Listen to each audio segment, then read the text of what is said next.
I would like to begin by acknowledging the traditional owners of this land on which we stand today and pay my respect to their elders, past and present. The Honorable Prime Minister, the Honorable Speaker of the House of Representatives, the Honorable President of the Senate, the Honorable Leader of the Opposition, Honorable Members and Senators, ladies and gentlemen. Thank you, Mr. Prime Minister, my friend Tony Abbott. Congratulations to you and the people of Australia on a successful G20.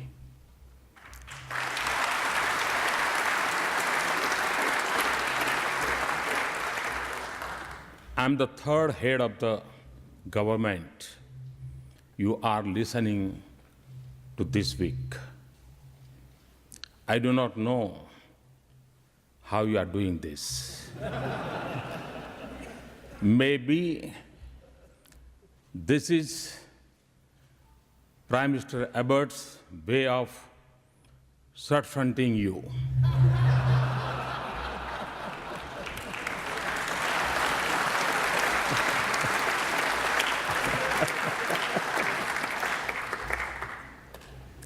But I'm truly honored and humbled by this opportunity to speak to you. I stand here as one of you, a representative of the people. I came to you with the greeting of 1.25 billion people of a nation. That is linked to the Australia by the great Indian Ocean, by our connected history and our many shared inheritance, and even more by our deeply interlinked destinies. And today, I have come to unite in the spirit as we were once by geography. The spirit that is fed by many stirring stories of human success and sacrifice. This morning, Prime Minister and I honored our soldiers who 100 years ago made the supreme sacrifice together in the Battle of Gallipoli. The man who designed this beautiful capital of Canberra, Walter Burrell Giffin, lies buried in the old city of Lucknow in India.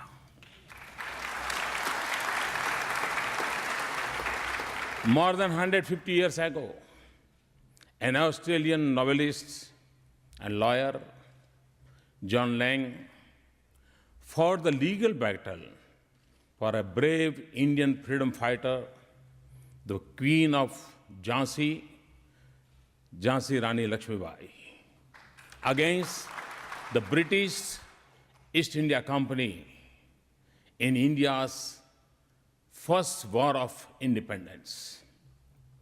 He also lies buried in the Indian hill town of Mussoorie. The statue of Gandhi in Canberra is a symbol of our shared values. We celebrate the legend of Bradman and the class of Tendulkar together. We are impressed by Australian speed as you charm by the Indian spin until, of course, Shenwan came along. But above all, we are united by the ideals of democracy. Today, as I stand in this temple of democracy, I consider nations such as ours to be blessed because democracy offers the best opportunity for the human spirit to flourish. Because we have the freedom to choose, the right to speak, and the power to remove. And for us, in politics, with no option but to live with this grace. Generations of peoples, representatives have made Australia one of the great nations of the world today. From the vast strength of territory to the abundance of resources, nature has been generous to you. But it is the people of Australia who have made Australia what it is today. I beckon of democracy and rule of law, a nation that willingly leads the search of lost aircrafts, one of the most prosperous nations in the world. Among the best in Human Development Index, a nation with some of the best cities in the world, some of the most productive farms and mines, some of its best universities and research centers, an advanced technology base, and a nation with great sporting skills. Australia evokes images not just of immense beauty, but also of a great quality of life. Today, its cities are alive with the richness of this world's diversity, and it is home to 450,000 Indians who are as proud to be part of Australia as they are of their Indian heritage. Honorable members, there was a time when for many of us, Australia was a distant land on the southern edge of the world. Today, the world sees Australia to be at the heart of the Asia-Pacific and Indian Ocean region. This dynamic region holds the key to this world's future, and Australia is at its crossroad.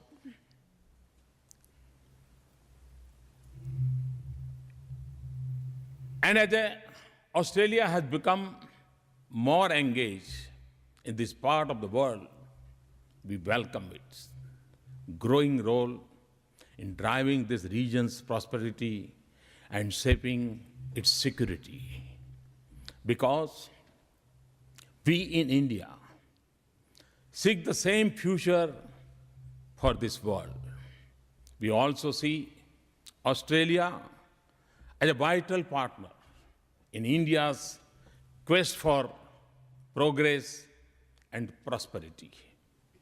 There are few countries in this world where we see so much synergy as we do in Australia. India, a nation of more than 1 billion seeking development. Australia, a developed country of a few million people and vast resources. Since the turn of this century, India has been the second fastest growing economy in the world. Millions have lifted themselves out of poverty into a new life of possibilities. Today, we have a government with a clear majority after 30 years.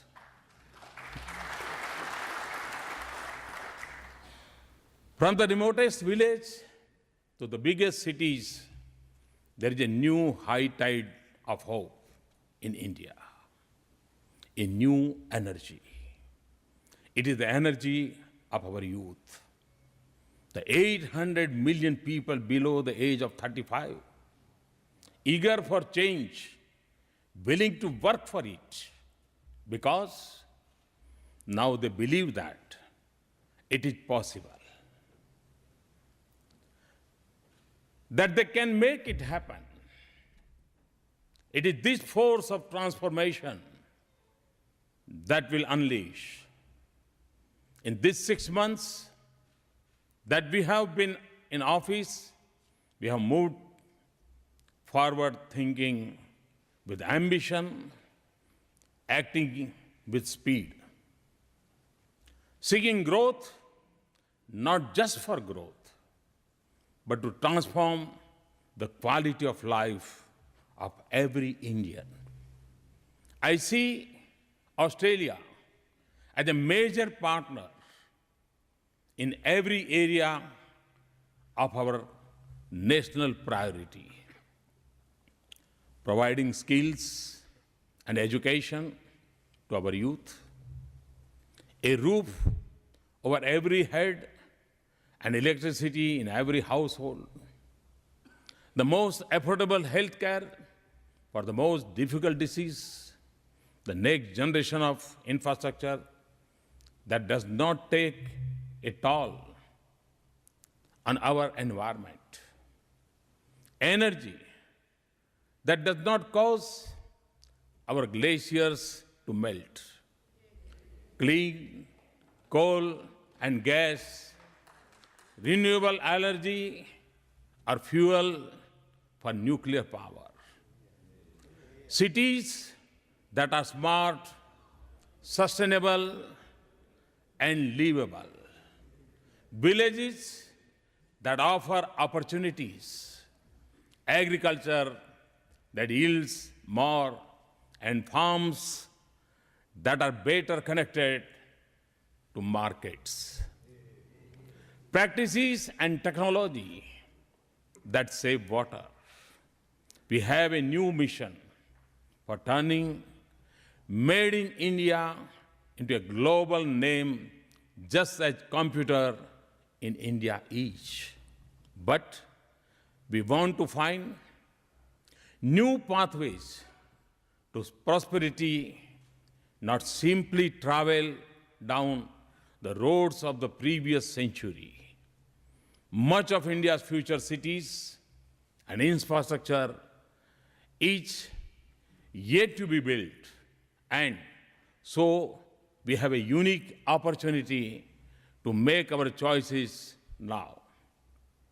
And in every sector, agriculture, food processing, mining, infrastructure, finance, and technology, energy, from providing funds and resources to technology and expertise. Working as partners and investors, Australia has immense opportunities to participate in India's progress. In turn, India will be the answer to your search for new economic opportunities and your desires to diversify your global economic engagement. Your source for world-class skills at home or for a manufacturing location abroad. India's development, demography, and demand provide a unique long-term opportunity for Australia, and all in the familiar framework of democracy. There is no other example of this nature in the world. Indian investors too are coming here in growing numbers and commitments.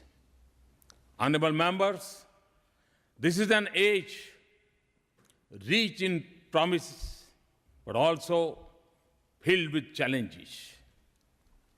We can only pursue our dreams if we have the confidence that our cities are safe, our nations are secure, our region is stable, and our world is peaceful. This vast region has many unsettled questions and new challenges. Historical differences persist despite growing interdependence. The ocean are our lifelines, but we worry about access and security in our part of the world more than ever before. Our region has seen huge progress on the foundation of peace and stability. But we cannot take this for granted. Preserving it will be the most important task in the region. India and Australia can play their part in it by expanding our security cooperation and deepening our international partnerships in the region. But we do not have to rely on borrowed architecture of the past. Nor do we have the luxury to choose who we work with and who we do not. But what we do need is to work together and with others to create an environment and culture that promotes the currency of coexistence and cooperation, in which all nations, small and big, abide by international law and norms. Even when they have bitter disputes, we should collaborate more on maintaining maritime security. We should work together on the seas and collaborate in international forums. And we should work for a universal respect for international law and global norms.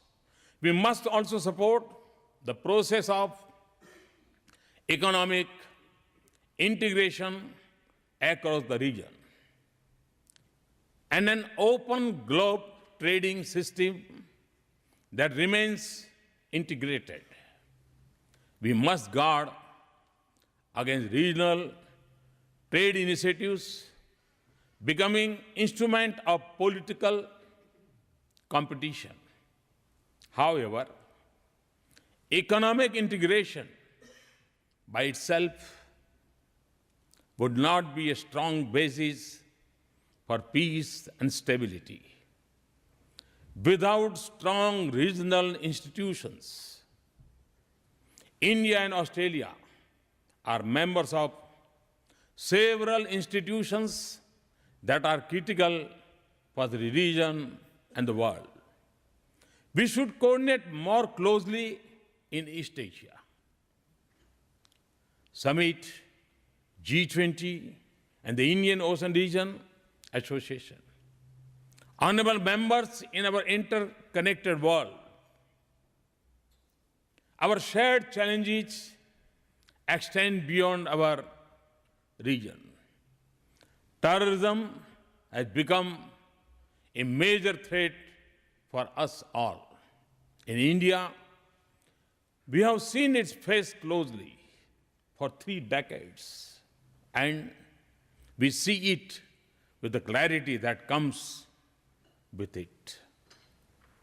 Terrorism is changing in character and expanding in its reach. Internet has made recruitment and call to violence self-generated It also feeds off money laundering, drug trafficking, and arms smuggling. We have to deepen our bilateral security cooperation. But we need a comprehensive global strategy for a global problem. It will require closer security cooperation, but even more, a policy of no distinction between terrorist groups, of discrimination between nations. A resolve to isolate those who harbor terrorists, willingness to empower states that will fight them. A social movement against extremism in countries where it is most prevalent. And every effort to de-link religion and terrorism. As I look to the future, we would also need to ensure that outer space and cyberspace remain instruments of connectivity and prosperity, not new frontiers of conflict. Responding to the region's disasters, combating proliferation, acting against piracy, we work together on a full range of security challenges. Honorable members, since my government entered office, no region has seen more intense engagement on India's part than the Asia-Pacific region, because we understand how deeply our future is linked to this region. India and Australia can play cricket hard with each other, and I suspect we will next month. But we see Australia as one of our foremost partners in the region. I was pleased to host Prime Minister Tony Abbott as my first state guest in September.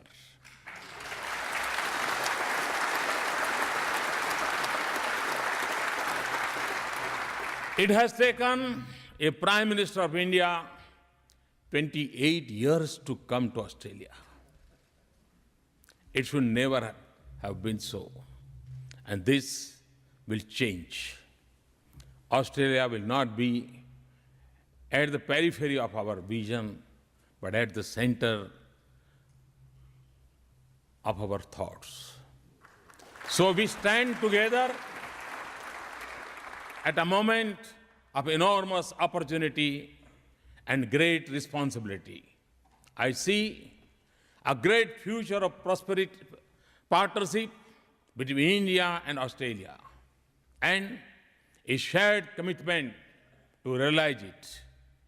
Prime Minister Abbott started us on this new journey in September. I've come here to set our two countries more firmly on that course. With your help and with the help of the great people of India and Australia, I wish you the best for hosting great and successful World Cricket early next year. Thank you all. Thank you very much. Thanks a lot.